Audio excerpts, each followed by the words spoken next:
Good evening, ladies and gentlemen. Welcome to the English news from Djibouti channels. Here are the main issues for this edition. The head of state chaired the third meeting of the Council of Ministers.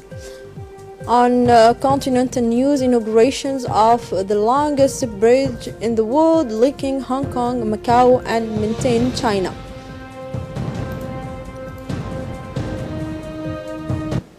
That were our top stories, and for the details under the chairmanship of the head of state, Prime Minister, the Prime Minister held the President of the Republic, Mr. Ismail Omar Guelleh, held today the third meeting of the Council of Ministers, where 7 questions were inscribed on the agenda. Many members of the government, and the Prime Minister and many members of government participated, and this Council's Minister.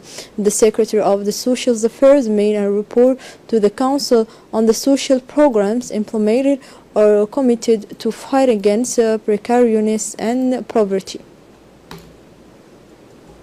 Sous la présidence du chef de l'État, son Excellence M. Ismail Omar Guelleh, s'est tenue la 13e séance du Conseil des ministres. The 13th sessions of Ministers' Council took place under the chairmanship of the head of state this morning, His Excellency Ismail Omar Guelleh. The first bill concerned a communication made on social programs developed as part of the fight against extreme poverty. The social policies of the government aims to meet the needs of the poor people, to help them in order to consolidate their capacity to cope with the various shocks and to provide to the populations with progressive instrument in the dynamic of socio-cultural development of the nation. The new National Protection Strategy 2020-2022, which based on social policy on the foundations of recognized rights, is part of this dynamic. These rights are the rights to food security, the income guarantee for children, the income guarantee for the elderly people and disabled who cannot work, for those who are deprived of it temporarily or permanently because of accidents of life, measures of consolidations of the human capital and the autonomizations of the population living. The assistance will be implemented. In terms of social actions, the National Family Solidarity Program allows 3,362 households to benefit from a monetary transfer of 30,000 per semester. The Social Health Insurance Program, the actual numbers of beneficiary households spread over the entire national territory in 2018. The objectives of reducing extreme poverty is set by the President of the Republic, His Excellency Ismail Omar Guelleh, in his vision 2035, namely to arrive at the rate of 50% at this date. It's a reality that the country is in the process of progressively achieving a halving of the poverty rate between 2012 and 2017 from 40% to 20%. The second bill concerned on the institutionalizations of nursery and daycare centers. Early childhood is a major concern for the government. Policies have been put in place by the state to demonstrate the importance of early childhood in the Republic of Djibouti. The Ministry of Women and Family has developed an integrated national early childhood policy updated in 2008 and adopted by the National Strategy Action Plan for Children in Djibouti in 2012. This action plan was evaluated in 2017, and this evaluation culminated in the development of a national childhood policy and a national strategy for the protections of special needs children in 2018. The Council of Ministers then considered the examinations of several projects, such as a draft decree was passed approving the article of incorporation of the Dural Container Terminal Management Company. Then the director of the SNSS was replaced by Mrs. Deqa Ahmed Roble, was appointed Director General of the National Social Security Fund. She obviously held the positions of the Presidential Advisor responsible for the social sectors. For more details, let's follow the speech of the Minister of Foreign Affairs. Troisième question. est relative à un projet de décret. The third bill is related to a drafted decree that set up the articles of the Dorale Container Terminal Management Company in accordance with the provision of Decree number 87, 2018 of February 22. This company will have as its principal task include developing and improving the management of the Dorale Container Terminal and all similar or related activities, developing the operations of the container terminal and performing and maintaining all terminal infrastructure. The proposed article specifies the governance rule, the assets and the attributions of the board of directors, but also the control and monitoring of the company efficiency management policy. The fourth bill is a drafted decree from the Ministry of Labor in charge of the administration reform, who is appointing Mrs. Degha Ahmed Roble as the National Social Security Fund General Director, Mr. Mahmoud Omar Gele as the National Agency for Employment, Training and Professional Integration General Director, and Mr. Hussein Ismail Adan as the Technical Advisor of the Ministry of Labor. The fifth bill is a drafted decree appointing Mr. Saeed Dabarufani as the National Social Security Fund Accountant. And at last, the ministry delegates to the ministry in charge of housing reported on his participations in the second edition of the African Ministerial Forum on Housing and Urban Development, which has been held from the 16th to the 19th of October in Dakar. Yemeni Foreign Minister's Affairs, Mr. Khalid Al-Yamani, has several meetings this morning with many members of Djibouti government. He had an interview with the Minister of Foreign Affairs and International Corporations, Mr. Mahmoud Ali Yusuf. Mr. Al-Yamani was received at the beginning of the morning. His counterpart, Mr. Khalid Al-Yamani, and the delegation that accompanied him. The Minister of Foreign Affairs of Djibouti welcomed the minister and the delegation to their second country, Djibouti, for his part. The Yemeni diplomat expressed his pleasure at meeting and talking with his Djiboutian counterpart. Later, the two diplomats discussed a number of topics related to issues of common interest, including the current situations in Yemen. Yemen minister thanks the Djibouti government and president for supporting Yemeni people. The minister underlined the geographical proximity between Djibouti and Yemen and the excellent relations between the two countries. In addition to privileged relations of cooperations, our country has always had multifaceted links, including geographic, human, and cultural Yemen, said Mr. Mahmoud Ali Yusuf. This is why we will always be in solidarity with this brother country, friend, and neighbor.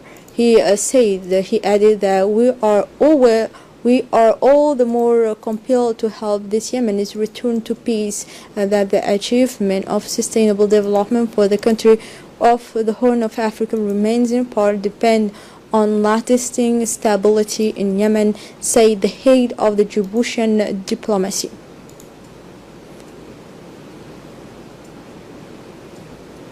The Minister of Interior, Mr. Hassan Mohammed Omar, received the Minister of Foreign Affairs, Yemen, Mr. Khalid Al-Yamani, and the delegation who accompanied him. Minister Interior welcomed the Minister of Foreign Affairs, Yemenite, and delegation. For its part, the Yemen diplomat expressed its joy to meet an interview with the Minister of Interior. Therefore, the two ministers had adopted several specials, in particular the present situations in Yemen. Minister Yemeni thanks Djiboutian government and president for their support. As part of his official visit to Djibouti, Yemeni Foreign Minister Affairs, Mr. Khalid Mohammed Al-Yamani made an inspection visit this morning to the Yemeni school in Djibouti, which currently has more than 800 students, including 200 students, Yemeni refugees students. Upon his arrival at the school, the Yemeni Foreign Minister's Affairs was received by the Yemeni ambassador to Djibouti, Mr. Abdullah bin Musalim al-Sukatri, the chairman of the school board, Mr. Misra Mohammed Saif, and the director of school, Mr. Abdul Raqib.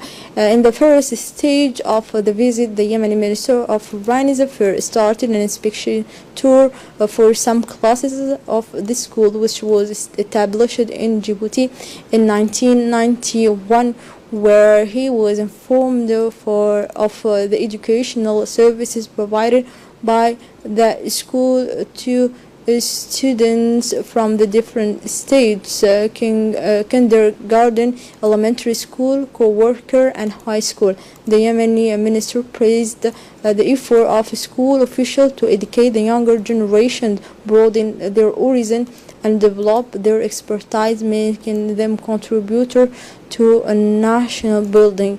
In the crowd, Yemeni Foreign Minister's Affairs held an information meeting with a group of Yemeni refugee students who left their country with their families because of the war in Yemen. An important agreement signing ceremony took place yesterday in the cabinet of the Minister of Economy and Finance in charge of industry between the Republic of Djibouti, represented by the Minister of Economy and Finance in charge of industry, Mr. Ilyas Mousse Dawali, and the Saudi Development Fund, represented by Mr. Abdurrahman Al-Harbi, on the loan agreement of the financing of the Galafi corridor rehabilitations work with an amount of 450 million Saudi dirham, equivalent to 121 million US dollars, with 1% interest rate repayable 3 years and a grace period of 10 years. The project will end on December 30, 2021. The Acting Secretary General of the Ministry of Economy and Finance, charge of Industry, Mr. Abdul Razak Ahmed Idris, the Director General of Djiboutian Road Agency, Mr. Mahmoud Moussa, as well as the Director of External Financial, took part in this initiating, Mr. Ali Mohammed Ali Gadila and Mr. Buh Ibrahim Barre, advisor to the Minister of the Arab world.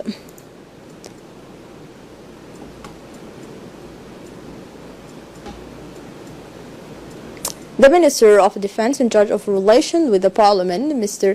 Ali Hassan Bahdoun, received yesterday in his office the Ambassador of Germany to Djibouti, Mrs. Anki. During the meeting, discussion focused on ways and means to strengthen cooperations between the Republic of Djibouti and the German. Topics of common interest was discussed during the meeting. The two countries are linked by strong cooperation in many fields, particularly in the military field.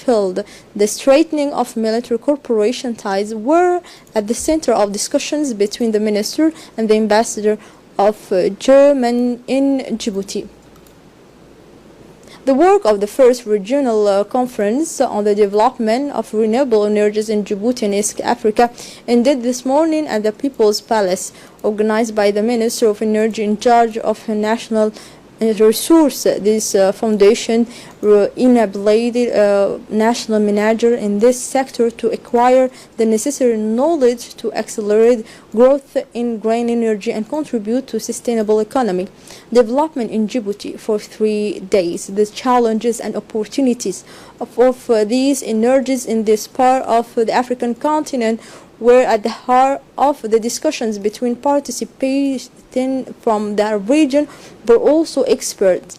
In organizing this conference, Djibouti highlighted the strong desire to gain the successful experience of the countries in the region, especially in the field of clean energy, to accelerate the growth of this sector and to respond to increase in the energy demand of the country due to the expansions of our economy and our population, which continues to grow day by day. They allowed participants from Djibouti and those in the region to become immersed in the technological challenges and opportunity of renewable energy in the respective countries.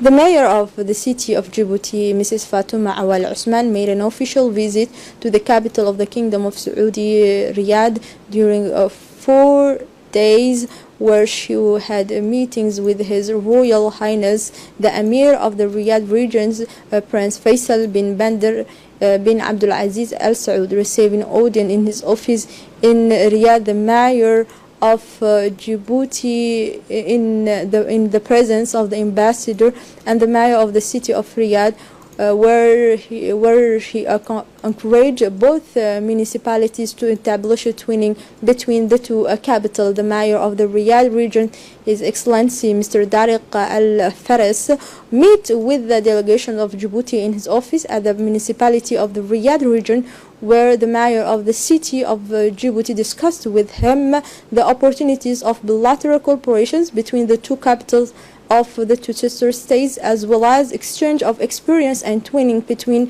Djibouti and Riyadh. The mayor of Djibouti visited the major project of the development of the capital of Saudi Arabia, as the metro project, the planning organizations of Riyadh, the program of green space in Riyadh, the diplomatic district, and other important projects. The work of a conference debate of French-speaking mayor are opened this morning by the Secretary General of the Delegated Ministry in charge of decentralization. This meeting was attended by the mayor of the city of Djibouti and new president of the ANCLD, Mrs. Fatouma Awal Osman, and the permanent secretary of the International Associations for Francophone Mayors, Mr. Pierre Baillet, as well as the members' executive office of the various regional and communal councils, former presidents and mayors. Resource personalities gave interventions rich in experience and knowledge, including lawyers and jurists, masters of conference, director of INAP, and even an associations of local authorities, member of the International Associations of Mayors Francophone, as a strong delegation of the organizations of IEMF, led by his permanent secretary, Mr. Pierre Baillet, and his advisor, Laurent Djabouev. Let's move on continental news. Inauguration of the longest bridge in the world, linking Hong Kong, Macau, and mainland China. For more detail, let's follow this report. China opened the world's longest sea crossing bridge on Tainan on Tuesday, linking the financial center of Hong Kong, the Kalampin hub of Macau, and western reaches of the Pearl River Delta at the heart of southern Chinese economic boom. The Hong Kong and Shanghai-Macau bridge is made up of nearly 35 kilometers, 22 miles of bridge and road sections, and a 6.7 kilometers 4 mile tunnel between artificial islands to allow shipping to pass unhindered. President Xi Jinping presided over the inauguration area on Tuesday, but said likely it is safe to declare the bridge officially open to a burst of fireworks projected onto a screen behind him.